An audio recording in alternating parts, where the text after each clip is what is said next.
excited for this match. Well, let's see whether this is going to truly be attractive.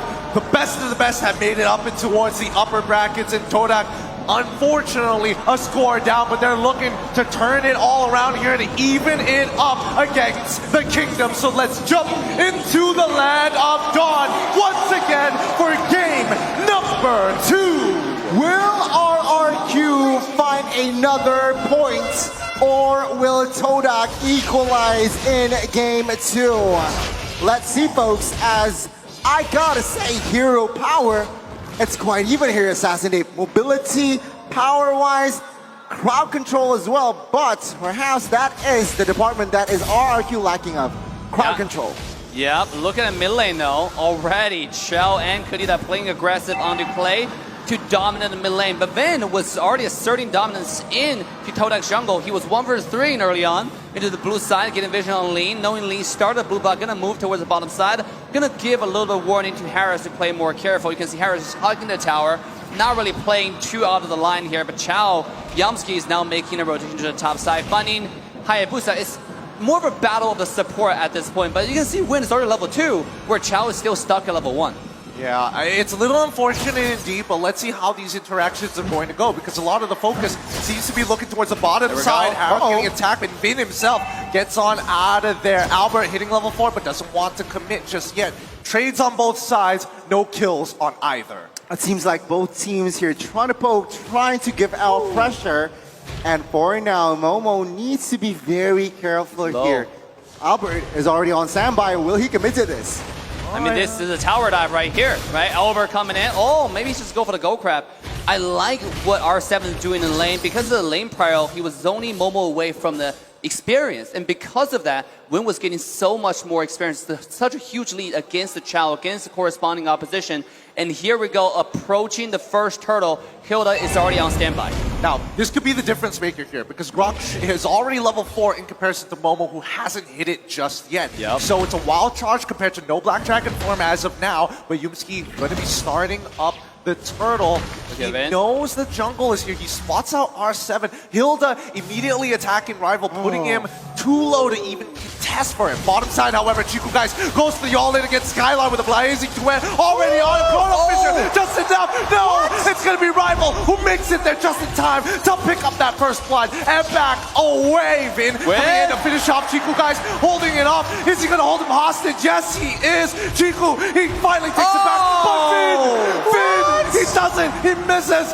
Chiku guys is able to flicker on out of there as rival has to back away. Nobody took the turtle in that time. He has the game sense, but he just misclicked that perhaps. But yeah, I mean, rival has no retribution earlier. He was forced, but now it seems like they are ready to set up and take this first turtle. RRQ, can they respond to this? Albert will not be able to reach there on time. Yeah, both assassins are just farming right now, but look at Vin, again, still providing a lot of vision on Chao and everybody on the map. We know Ling was doing the turtle, but here we go. One thing I do want to mention, oh, the kick. Really good kick so far, way the drag into a perfect combo.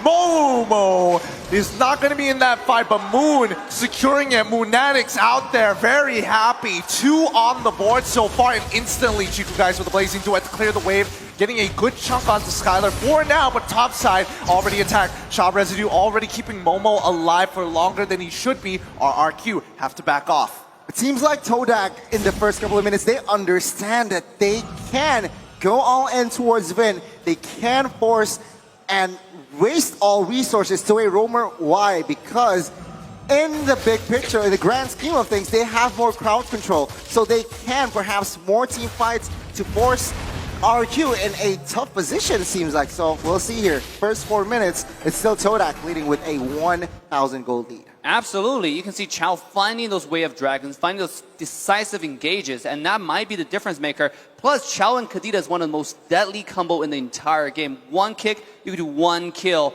And here we go. Let's take a look at Chiku.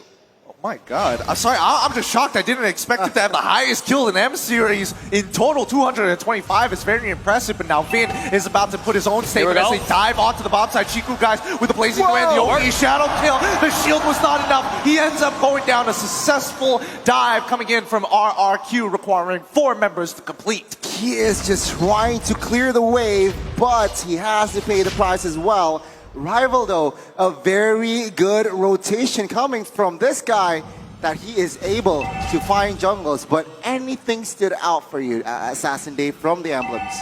I mean, at this point, look, RRQ quickly turned table around. Even though early game Todak seemed like they had more control, they had more decisive engages, but because of the rotation, the macro RRQ was able to do, Alberttt not only did they find kills, they're now having to prior onto the second turtle. Moving forward, if Haya and Harris are going to skill up, both of them are going to pose a tremendous threat to Ling and Claude. So this is looking really good for RRQ. I'm surprised that we're not seeing Rival trying to contest this. He is a level ahead of Alberttt, but instead they let it go through. They reset those waves. Moon getting attacked. Vin continuing to harass. Chico coming in with the battle mirror image. He sees Clay. He knows this could be bad. And with no battle mirror image, it's better to just call it off as Skylar is just wrapping around and looking to proxy that wave. It seems like, again, from the items here, Claude has not reached his power spike just yet. DHS only Golden Staff is on its way, but after that, I expect Todak to be more active, to find more pickoffs. But take a look at that. Way of Dragon does not really connect, and do remember that Clay is on a flicker, not on a purify. That's a good point. Vin continuing to harass you guys. R7 wants it, the wild charge as well as Guardian's Barrier doesn't connect it. All Moon finds his kill. R7 goes down as Vin is now on the run. Skylar with the Chrono Dash just finds his kill on towards Yumski. And now Momo is here to clean up. Vin will be the first to fall to the shot residue as he jumps on top of Clay, securing the knockup. This might be the second kill as well. Black Dragon Tail is able to connect. And now on to Skylar. Momo, do you want to go for a third? He says, nah, I'll wait next time Chrono Fisher comes on through, but now that you've walked right into me, Shot Residue is going to proc once again. But look at Topside. Despite all that has happened, Topside finally getting the push.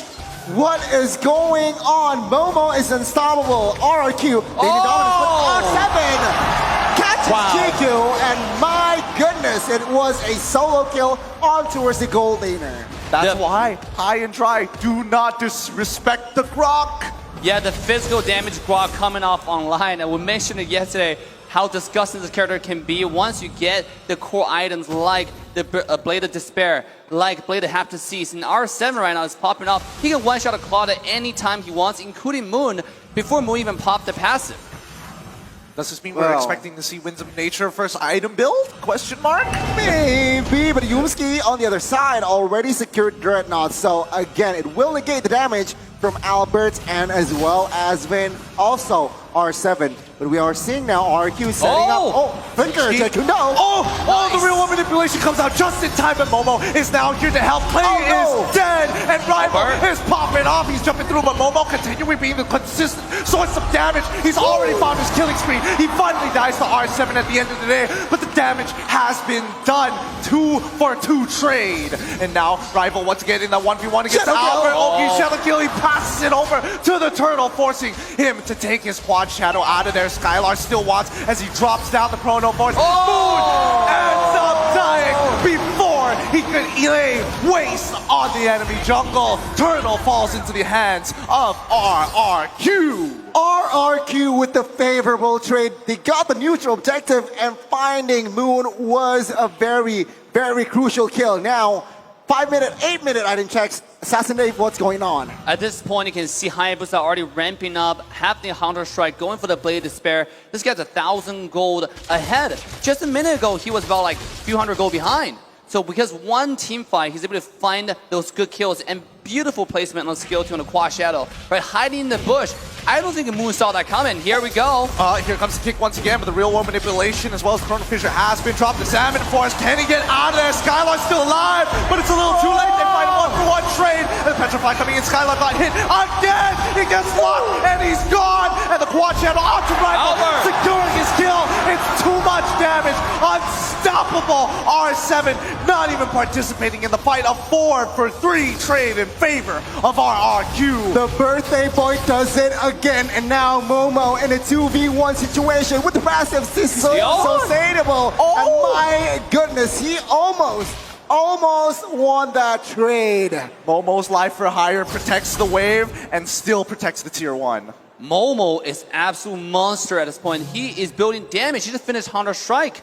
I mean, this guy, he's not going to play any defensive at all. He's going straight to your backline, trying to go for Clay, because Clay has one of the highest deaths right now. 3 deaths in the entire game. Oh, no. One-shot kill from Alberttt. Quick, switch the screen. We can't have this. The instant replay already coming up, but look at this play.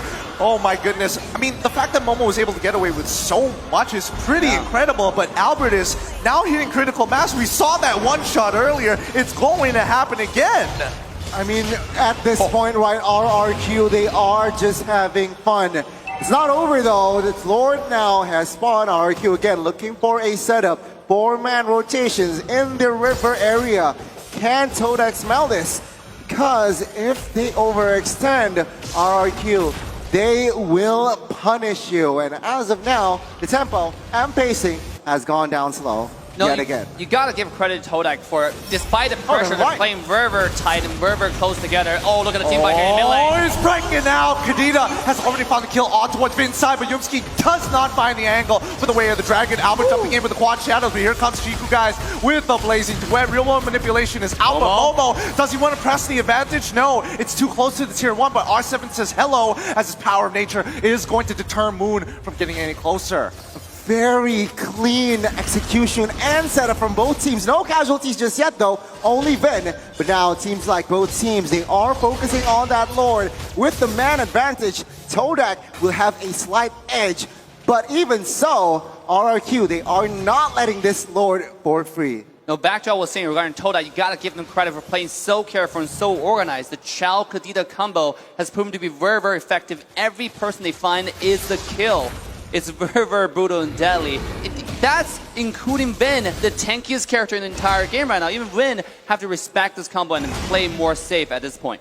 I think what I'm stressing about right now is the fact that Skylar, despite getting hit by double petrifiers all the time, was still managing to hold out with the Xamarin Force, and I just saw him purchase the concentrated energy. So, with this being said, let's see how this Lord situation is going to work, because the side lane's not falling into the favor of Todak.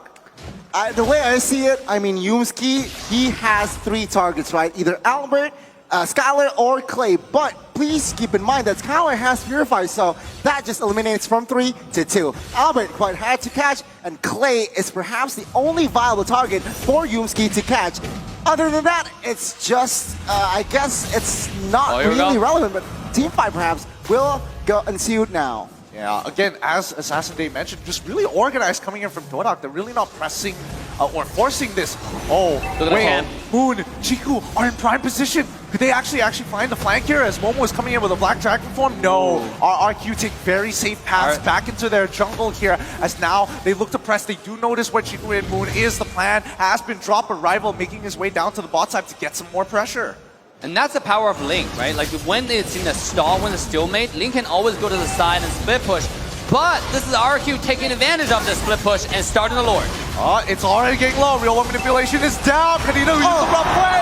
Alberttt towards the Lord, but Momo is going to initiate the fight. He didn't even proc the shot residue. He ends up dying. Alberttt has already got like the place into it, as well the Winds of Nature showcase on the field. It's just enough to secure the kill. Rival unable to get Alberttt, who's already in purple buff side. Rival, can he find this kill? Yes, he can. Gets one. Uses his ult, but gets the knock-up play. Oh, it's a double. Alberttt here to finish him off, but no, I'll let you live. You prove yourself worthy. The last man standing finds a double for Todak. Even though the neutral objective falls in the hands of the Kings of Kings, they have managed to have some slight compensation. Let's see, with this Lord push, here we go. can RRQ break it? And the solo kill. Moon getting, oh my god, the passive is still up for Moon. Moon. Oh my goodness, I can't believe it. 1 HP. I guess that's a message to the rest of them. Is he gonna do it one more time? Momo this time. He can take the damage. With Lord already pushing it down towards the bottom side, the waves are in trouble as Momo is willing to give his life up for higher. Alberttt now in trouble as Rival chases him down, secures him with the last crit, and a killing spree on the bottom side. Momo's still alive, Blazing Duet already down, and that is going to be that Lord push. Todak has equalized. Take a look at the gold lead now. It's basically 0. And RRQ, they have the advantage space-wise, but economy is just a balanced game. Assassin Dave, what do you think? Just now is more of the game for the team by RRQ to lose, because I mean the Hayabusa really play a little bit too aggressive, right? Using every single skill possible just to force out Momo's skill, Momo's ultimate, when no teammates is nearby. So Ling really just take advantage of that, got him low, and forced the ultimate off and finish off the kill. That turned everything around, because then his teammate found himself alone, easy double kill, go to the pocket of Todak. Let's take a look at items and farms. Hayabusa is 4,000 gold ahead. Alberttt is dominating this game. I mean, take a look at Harith and Claude, right? Both gold laners here. Claude building Athena as well, so he has some respect towards Harith, towards Eve as well. On the other side, it's just full attack for the Harith. I mean, this has been a dead even game for quite some time. I don't know whether it's the Malaysian staple to really drag this game out against the Indonesians so far, or even the Filipinos. But looking at the Lord advantage, unfortunately, they ended up losing a bit of gold here overall because of the deaths they gave over. But now Moon in trouble. Finn having plenty of damage here, but he's going to be using the rough waves to gain his health back up. Is it enough? No! He doesn't get his health back! And Rival even committing onto Skylar. 2 ultimates down and Moon already dead. The mid lane in trouble. Oh my God! What a wild charge! And now Momo turns it around. Get his team out of there. We need to reset. No casualties except Moon. He has to pay the price while the Lord now is up. RRQ understands this. 5v4. Will they commit to this? Todak will not give this freely. Let's see the execution. We're Dragon. Yep, they already used the way of the Dragon to find one. Alberttt already jumping in. Yoki Shadow kill. Momo's in trouble. He's already gone. Savage force pop. And that's even Yumski in the back line. Vin may be dead, but it's a little too late. Can Rival pull this through after its immortality? Blazing Duet finds only one? No! It's too late! The damage has been done. A 3-for-2 trade in favor of RRQ. RRQ, they won that war, but at what cost? They are low. They will not be able to find the Lord in time. And Todak with that play. Challenge force popped. Oh, Skylar? He's dead. He just soloed Chiku. That's what the heck? I mean, it's unfortunate timing, especially when you're used to using your Battle Air Image. Moon tries for the one-shot. He tried his best to steal the Lord, but Alberttt is feeling it today. He does not miss. Look at this KDA, 11, 2, and 3. I mean, both assassins playing out of their mind, right? Ling is a saving grace turnout for Team Todak in this game as well. Finding those finding those perfect executions once after another. So here we go, Lord coming out the bottom side. Let's see this execution on wave sinking.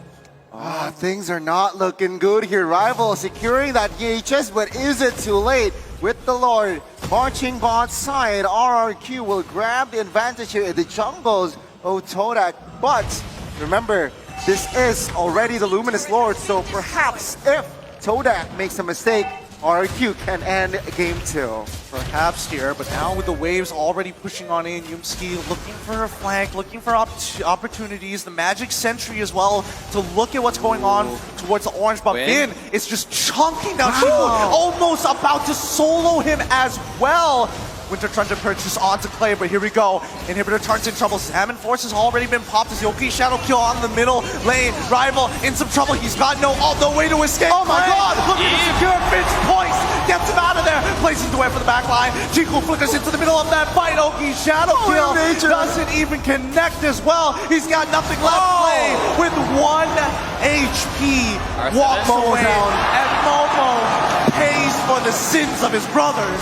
1-for-1, Momo for Vin, as Todak will hang on for another day. But Take a look at the base turret bot side. It's down. Take a look at the mid side, practically down. And if we take a look at the players' gold here, top 3, Assassin Dave, is Alberttt and Skylar.